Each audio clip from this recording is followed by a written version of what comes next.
Hello and howdy. In today's video, I'm going to be showcasing my Mega Manectric EX deck that also features Miraidon. It's kind of a dual Miraidon and Mega Manectric EX deck, and the reason why they pair so well together is that Miraidon EX has a tandem unit ability that says once during your turn, make look up to two basic electric Pokemon and put them onto your bench. And this helps out the deck tremendously because with one Miraidon, we can search out an electric, and then we can also search out a Tynamo. And Tynamo evolves into Electric, the electric eel with the Dynamotor ability. And this lets you take a basic electric energy from your discard pile and attach it to one of your benched electric Pokemon. Or actually, it does not have to be electric Pokemon. You can actually attach it to Mew or Fezandipiti. There are some cases where we would not be attaching to our electric Pokemon, like Mew is a psychic type, so it can hit fighting types for weakness, mainly just Mega Lucario, because this deck will completely explode if we fight a Mega Lucario, so that's why we got Mew in here. It's also a good draw card. It says once during your hand, you may draw until you have 3 cards in your hand. Super good. Some other Pokemon to go over, we got Iron Hands. For 4 energy, it does 120 damage. And if we knock out anything, we get to take an extra prize card. So this is really good for knocking out evolving Pokemon and still taking 2 prize cards off of them. Another guy in this deck is Zeraora. It discards all energy from this Pokemon, but then you get to snipe for 210 damage on a benched EX Pokemon. Can't attack Terras. And for the main star of the show, what does Mega Manectric EX do? It's actually a bit of a complicated card. For 2 energy, it does 120 damage, but it prevents damage done to it from basic Pokemon. Obviously, they can play boss's orders and get something else on their bench to try to get around it. It's not a super relevant attack. It's not really the main reason we're playing it, but it does come up, and there's sometimes we can use it. But the real star of the show is the Rightus Beating attack. This does 200 damage, but if you discard all energy from it, it does 130 damage more. So that's a total of 330 damage. That's knocking out, well, it's knocking out itself if it's in a Ditto, but it's knocking out most Stage 2 EX Pokemon, like Charizard, for example, and Dragapult, some very, very powerful cards that you see. And this can even knock out some other Mega Pokemon as well. It's a very strong attack. If they're at 340 or above, stuff can get a little tricky, but that's also why we play some single prizers to go ahead and try to get around that. And if we're really, really far into the game, Aura Farmer Zekrom here has the Voltage Burst attack that does 130 damage, but it does 50 more for each prize card your opponent has taken. And this scales up to knock out basically everything if we play our cards right and we prize trade correctly. Some trainers, it's basically pretty simple from here. We're playing Electric Generator. Take a look at the top 5 cards of your deck and attach up to 2 basic lightning cards you find there to your bench Pokemon. Super strong card, pairs really well with our already super strong energy acceleration with Dynamotor. And we also play 1 copy of Arven just to help us find some of our item cards like Prime Catcher and our 1 tool, which is Air Balloon. We could up the count on Arven, but most of the time we're just going to be wanting to Iono or Lily's Determination, because these are your really basic bread and butter attacks. And we also play a pretty heavy boss count, along with our ace spec of choice being the Prime Catcher. We really just like the Gust a lot in this deck, so Prime Catcher is the ideal one. The other ace spec you can maybe play would be Maximum Bell if maybe you're playing more Arven, but I don't really like the sounds of that. For our energy count, we're using 13 energy. That's a lot, but we also really, really need to hit those electric generators, and we're abusing Ultra Balls to find our Pokemon and our evolutions, and we're most of the time just going to be using the energy to get in the discard pile so that electric can go ahead and power up our board. Alrighty, well, I think that explains the gist of the deck and how it functions, so let's go ahead and get into some games. Alrighty, here we are at our first game that we're going to be taking a look at. We're going to be fighting a Flareon Terrabox with our Mega Manectric deck.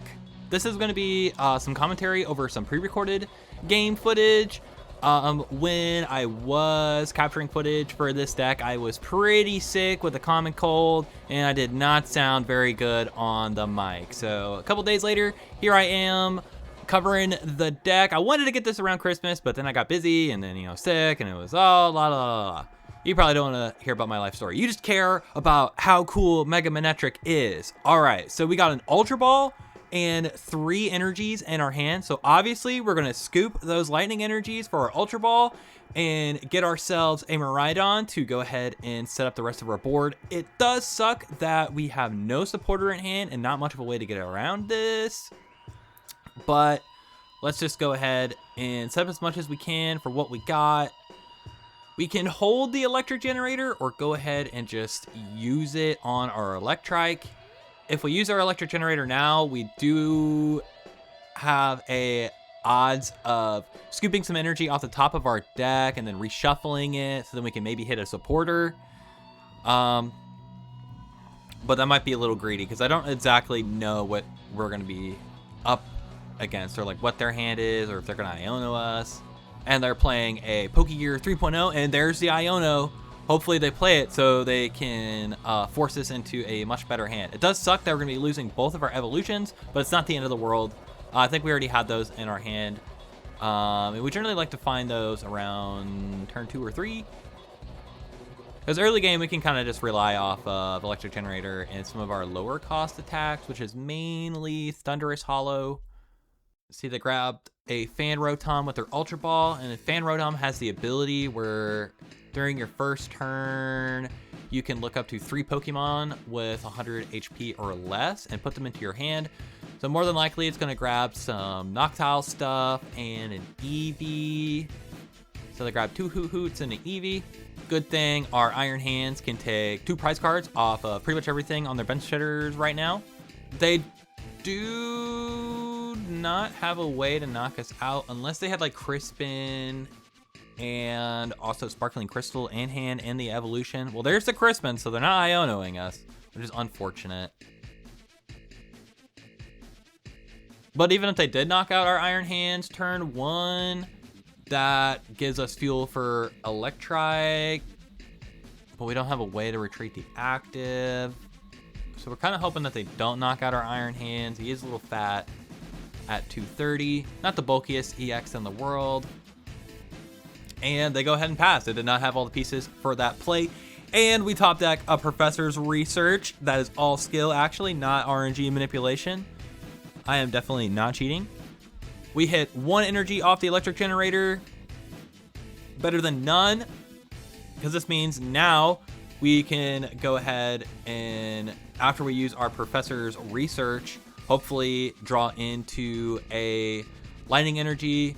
Then I'm going to thin the deck a little bit by grabbing a Tynamo and leaving my bench space open so we can hopefully hit a Latias, or in the case that we don't, a Switch card. We got an Ultra Ball, which can help us find the Latias. We're going to scoop up some of our other basics. We can shuffle them back into our deck later with Super Rod or Night Stretcher. It's all good if we need to use them. There's the Latias. And then energy from hand. Let's go ahead and retreat into our Mega Manectric. And we're going to use the Electric Generator onto our Iron Hands, because we do have a boss's orders and another electric, so we'll definitely be able to take 2 prizes again next turn. We're gonna not do extra damage. Mew only has 180 HP. Our base 200 does just fine. And this is a good time to establish our Mega Manectric, because their main attacker, Flareon, is damage capped at 280 damage, and since we're not a stage 2 EX, Gravity Mountain will not lower our total HP. The only possible way that they would be able to knock us out is if they somehow got all the energy onto their Flareon and they had a maximum belt, which makes you do 50 more damage to your opponent's EX Pokemon, and then they would have to play like a black belt, and then they would be able to knock us out. So they are unable to knock us out this turn with our stage 1 Mega EX. Ooh, there's the Iono. My boss's orders is gone. But we just draw into another boss's orders and a Lily Determination. We actually draw into like a really, really good 4 set of cards right there. There's their Fezandipiti. What Fezandipiti does, if you're not familiar with this card for some reason, whenever you have one of your Pokemon knocked out, Fezandipiti lets you draw 3 cards at any point during your turn. There's the Gravity Mountain, but it does nothing to our Mega Manectric.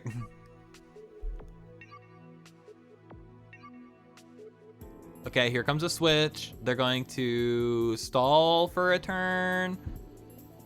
But like, surely they see my Iron Hands down there. And we top deck an energy for our Iron Hands. And then that's just going to be an easy retreat into Iron Hands and take 4. And take 2 prizes. We could play the boss's orders, but I'm going to save it in case they don't hand disrupt us again. We're taking 2 prizes anyways. We can fall down a little bit. If they're able to revenge KO our Iron Hands, it's all okay. 2 electric generators. I don't even think we got that many electric energy left in our deck. We already got like 7 on the field already. That's more than half. Super Rotting. I wonder if they'll place a Noctowl without a Terra in play. There's their Fezandipiti, flip the script.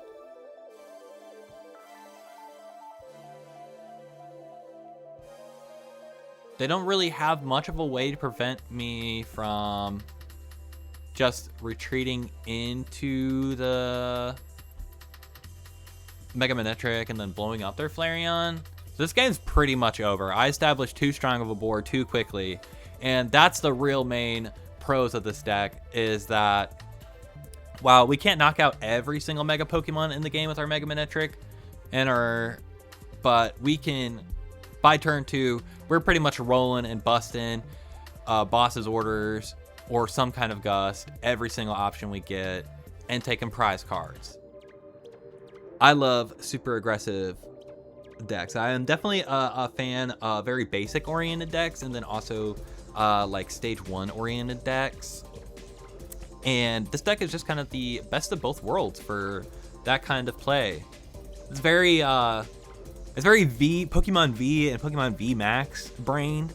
If you played during the Sword and Shield era, that's kind of how this deck flows. It's a very V Max kind of mentality deck.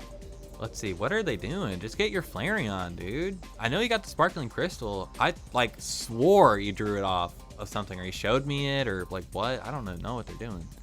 Well, there goes their Lightning. That was the only thing they needed from hand to like do 280. So they're gonna use the Sparkling Crystal? Like, okay. They're gonna place the Sparkling Crystal? I mean, I'm just gonna knock you out with literally anything next turn. And they attach a Grass Energy when they had the Lightning in hand. Unfortunately, it's not starter colors. It's not. It's evolution colors.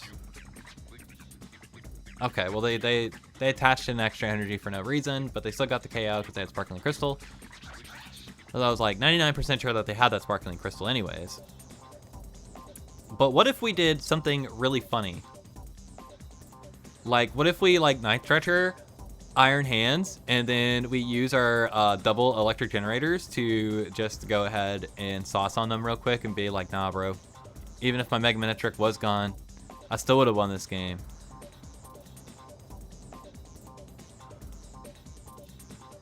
Okay, we didn't hit it, but we do have a way to get 2 energy onto our Iron Hands. We just need to go find our other electric. So we can Ultra Ball Lily in Air Balloon to grab electric, and then use both Dynamotors onto Iron Hands, and then play boss's orders on literally like any of their like 1 prize Pokemon. Yeah, there we go. Let's do it. Let's show them that we just had everything.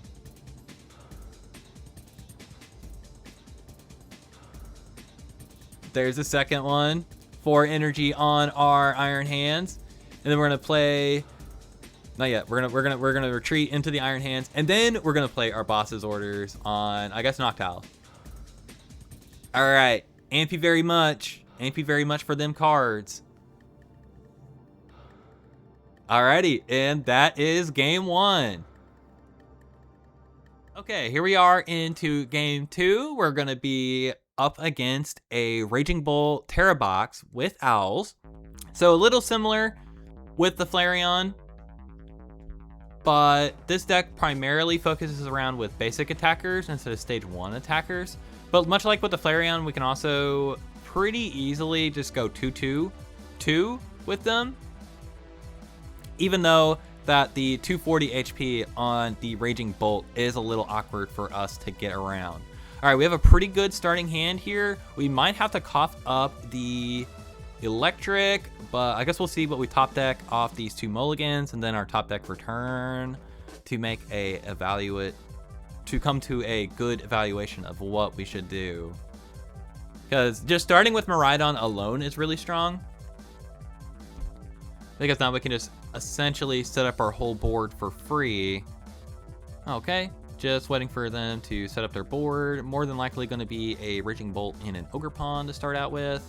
Take those yummy 2 top decks. Okay, we got Boss's Orders.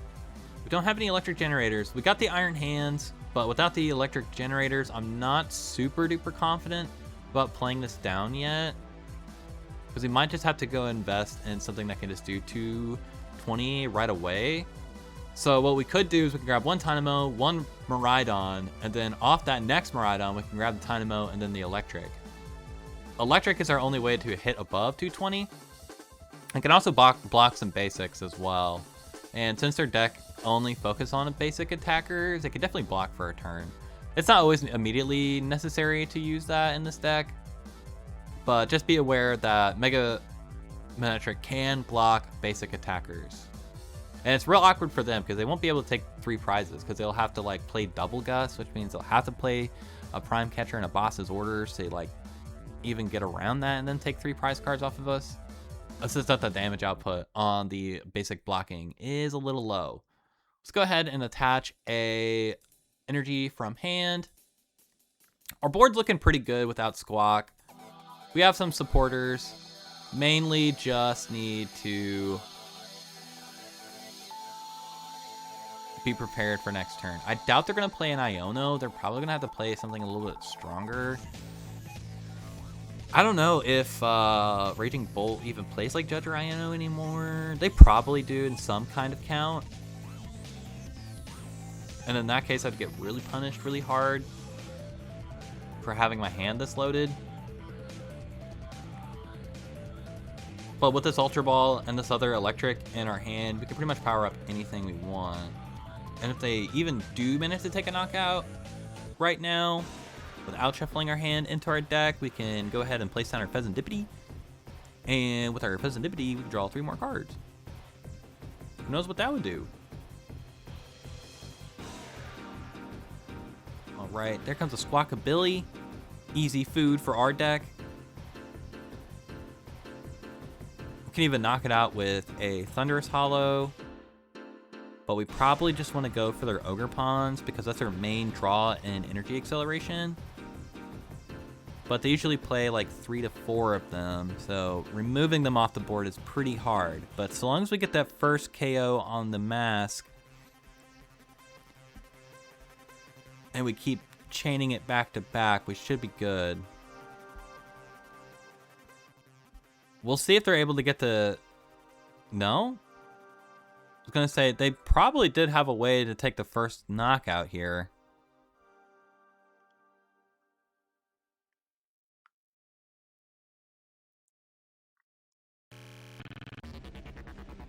But their Crispin didn't go correctly. They could play Electric from hand onto the Raging Bolt and then knock me out. I think, unless that does 221 or 21 damage. Oh well. Okay, so they didn't knock us out this turn. We still have a Night Stretcher in hand, so we could probably just go ahead and sacrifice our Fezandipiti for now and then pick it up back later if we really need to. Let's get 2 energies so we can grab our other Electric. At least that's what I'm thinking. Debating on if I want to go ahead and just like Boss's Orders or Squawk with a Thundurus Hollow, but I think the best plan is just to go ahead and lead straight in with the Miraidon. Okay, cough up the Iron Hands. Probably not going to be able to power it up just yet. Let's go ahead and grab ourselves the other Dynamotor so we can power up our Miraidon and then have an energy in hand. But we could also grab Latias and then retreat that way. But I think it's better to establish both electrics as fast as we possibly can. It sucks whenever you prize a piece of it though. But it's definitely not worth running a 3-line.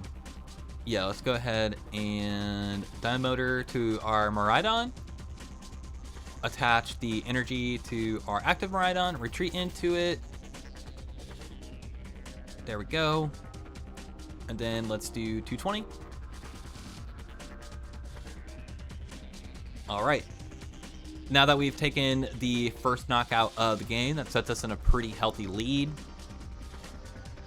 And we even have a bench sniper with Zeraora, so we can pick off that Squawkabilly while only presenting a 1 prize liability and not coughing up our boss's orders.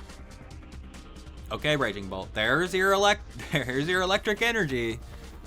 Now you can knock out my Miraidon if you use your Ogre Pawn ability once. There's the Teal Dance. Let's see if they're going to get another Ogre Pawn down on the field.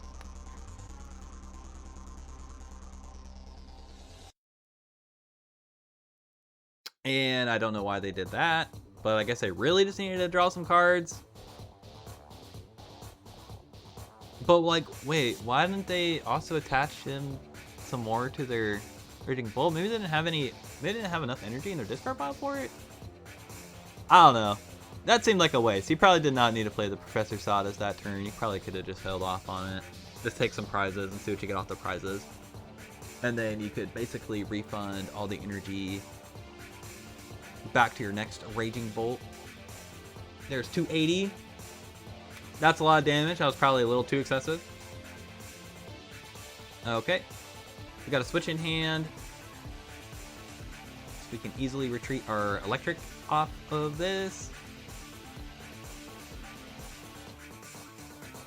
Tandem unit. What are we gonna do? Grab the Thundurus? Alright, I like it. You see, but what we could have also done is just gone like at least. Ooh, no, we didn't have a way to get Mega Manectric. If we had a way to get Mega Manectric, which we might have off the Fezandipiti, we could basic block into the Squawkabilly and take 2 prizes, which we did draw, but I think I was already committed mentally in my headspace to go ahead and like boss's orders their Squawkabilly with my Thundurus because I didn't really have a good way of knocking out the Raging Bolt without the Mega Manectric, and I was worried about losing 3 prizes, but then I don't even think that mattered. Oh well, after that first KO, we were in such a better board state than them that honestly the plays I made didn't really matter a whole lot. So we're going to boss the Squawkabilly, play the Switch, go into our Thundurus, and then, yeah, we're good to go. 280. See, Thundurus is good at doing 280 to lightning weak Pokemon, which would be most prominently Pidgeot EX, something that Charizard plays. So we have pretty good lines into Charizard. It's just that towards the end of the game, they can really start knocking out her stuff super easily, especially if they're playing like Duskull and Dusclops and Ducksnorer. God, I hate those cards so much. They're literally the worst cards ever printed. Thank goodness I haven't been fighting any of them. Okay, next turn we have pretty easy way to go ahead, and they attached a fighting energy. They attached a fighting energy to their Raging Bolt for their attachment for turn, and then Professor Sada a lightning to it, and then you can draw. Okay, they did literally everything but the lightning energy. Are they colorblind? Does yellow and brown look too similar? Like, I'm not. Even then, the symbol's not the same. I'm very confused. I think they realized that, like, oh brother, I forgot to attach the lighting energy in my discard pile. Now you have no way of getting it into play because you already used the Professor Sada And your Ogre Pawns can only attach grass energy. So even if you played Energy Switch, you won't be able to do it. You could maybe like charm a Teal Mask Ogre Pawn and Energy Switch it to do enough damage to knock out something on my board with a Gust. I don't know. That's a lot of cards. They do have a lot of cards in hand. There definitely could have been in play. They could have like gusted like one of my Electrics. And then do the energy switch on the Ogre Pawn to get 3.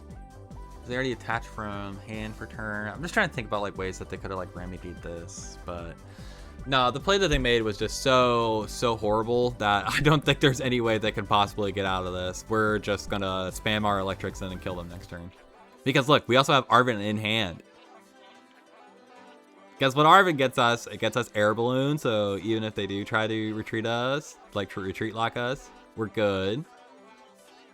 Because we have Prime and we have Air Balloon, they can't do anything. And then also the Prime Catcher gets us our Gust for that turn. Oh man, they're cooked on so many levels that they can't even comprehend. Well, the Glass Trumpet could have been into the Fan Rotom, then that would have forced me to have a Gust that turn. So here comes their Prime Catcher. Probably going to bring up one of my Electrics because they're fat. And he doesn't know that I have Arven in hand. So there's one of the Electrics.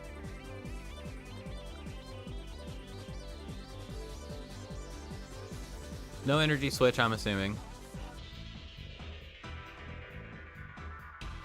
They could get an energy switch off the Hoot Hoot. But then they won't be doing enough damage to knock out my Electric.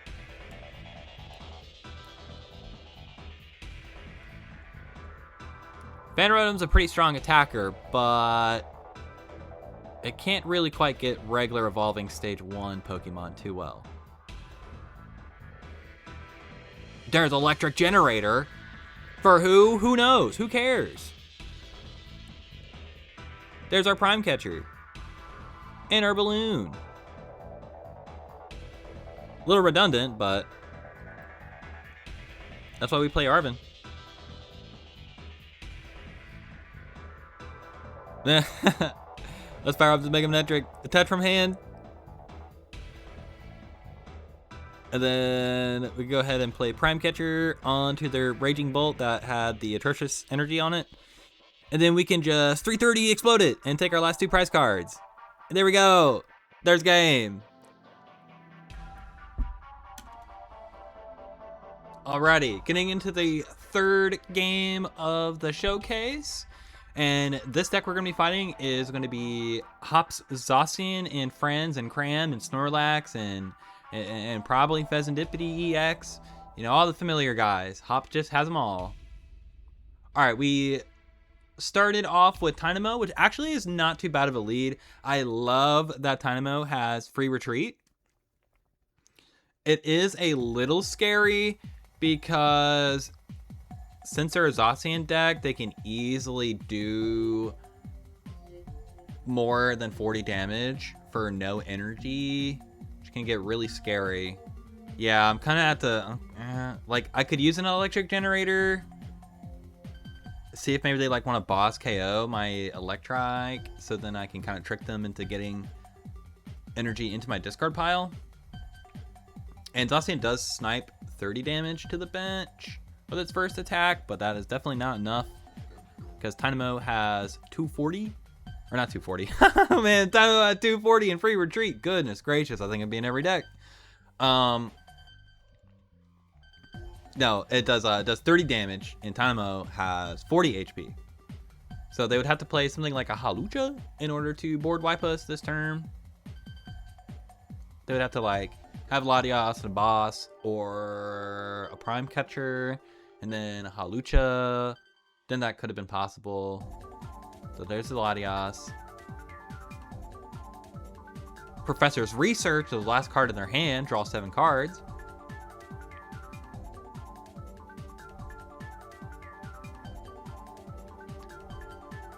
Okay, here comes Zacian.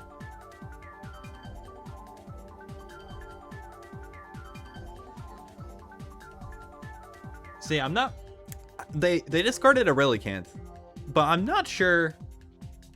Oh, they're going to do an Iron Bundle play in order to bring up my Electrike and then knock me out that way. But they didn't have the Hawlucha, so they weren't able to end the game right then and there.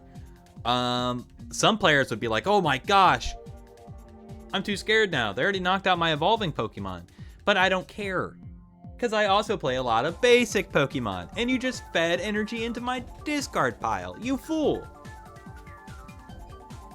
Okay, Iron Hand's probably not the guy right now. Like, we could still maybe do something with him, but because we do have Double Jenny and an Ultra Ball, but I think I'd rather just go like Miraidon or something. Yeah, we're probably gonna Lilies.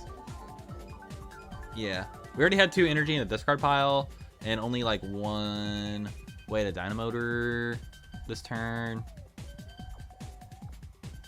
So let's tandem unit, get another Eel, and then get something, probably like an Electrike or a Zeraora. Either would be fine this turn, but I think I want something to respond to the Zacian in the turn after this. So I'm going to go ahead and preemptively place down an Electrike. And then off this Lily, I'm hoping that I get a way to evolve my damaged Tynamo, so Zacian's attack won't snipe it. Because there is a way for them to take 2 prizes back on us without knocking out our EX Pokemon, but I don't know what that would do. Okay, and play Prime Catcher. Let's go ahead and grab their Fezandipiti, because I don't want them drawing cards after this KO. Alright, we got the Electrike, so then we can go ahead and evolve. Well, do we want to use our generators yet? It's potential. Because we could set up our Zeraora and then Jenny to it. But I might want to keep that a secret play. If we get Iono this turn, that's going to really suck. But we do have Fezandipiti in case that they don't just go gusting for that. Because then I could just bring up the Miraidon. And their Zacian can't do enough damage yet without any way to accelerate Metal to itself. Really not sure why they didn't reprint Metal Saucer. They like really wanted like Zacian to be like good. They should have just like reprinted Metal Saucer and then like also like made it not take 4 energy to attack with. Because like think about how good 240 for like effectively like 2 and then like would have been easily damage boostable. Like, oh my god. I think they were scared of Hop Zacian being too good. It's the most neutered card ever. But this could have been like an actual like threatening archetype. So they're just gonna go ahead and beat into our Miraidon. Probably because they have nothing left. They could have like done something with Cram. Cram can knock out our Miraidon. At least I'm pretty sure it can do 220. I think he could do like up to like 240 with all the damage buff stacks to it. And then who knows with a Brave Bangle. All right, let's go ahead and evolve into our Mega Manectric. They don't have a good way of knocking us out. And then Dynamotor. And then attach for turn. Manually retreat our Miraidon out of the way. We could bench the Zeraora, but do we need to? I guess so. Let's see if we hit an Electric Generator. Let's go. Well, we did it. And that's why we maybe should have held off on it and kept it a secret. But after we knock out this Zacian, their board's going to be in a pretty bad state. And not even their Snorlax would be able to one-shot us. And then we could just like retreat to the Zeraora and then just snipe their Latias like pretty easily. Let's grab some cards. Yeah, no, we definitely got this next turn. Alrighty, and then we're just gonna go ahead and do the extra damage. Explode them for 330 damage. 100 damage overkill, but we only did 200. So we needed to do an extra 30 somehow. But I like that it synergizes. It puts it back in the discard pile, which is not a problem for us because we actually want our energy in the discard pile. And that's game. They gave up right then and there. Well, I hope you enjoyed today's video. Unfortunately, we never got a chance to even use the Aura Farmer Zekrom EX. I like the card art. He looks awesome. He synergizes well with the deck, but he is kind of tough to get out there and use at the right time. It's almost at the point where I'm thinking maybe you could swap out Zekrom for the less cool Ursaluna Blood Moon, because you can actually accelerate to it with the Electrike and use that 240 a little early. So yeah, definitely experiment with some of the counts on this. You might want to swap out the Zekrom for the Blood Moon. Let me go type him up. Yeah, there he is. The Blood Moon. Look at this guy. He's awesome looking. Yeah, definitely maybe consider swapping out the Zekrom or maybe the Thundurus or something for a Blood Moon, because I just kind of realized I was missing that guy. But yeah, let me know what you thought of the deck list. If there's any suggestions or any tips you need to know on how to play the deck, just go ahead and shoot them in the comments. Alrighty, bye.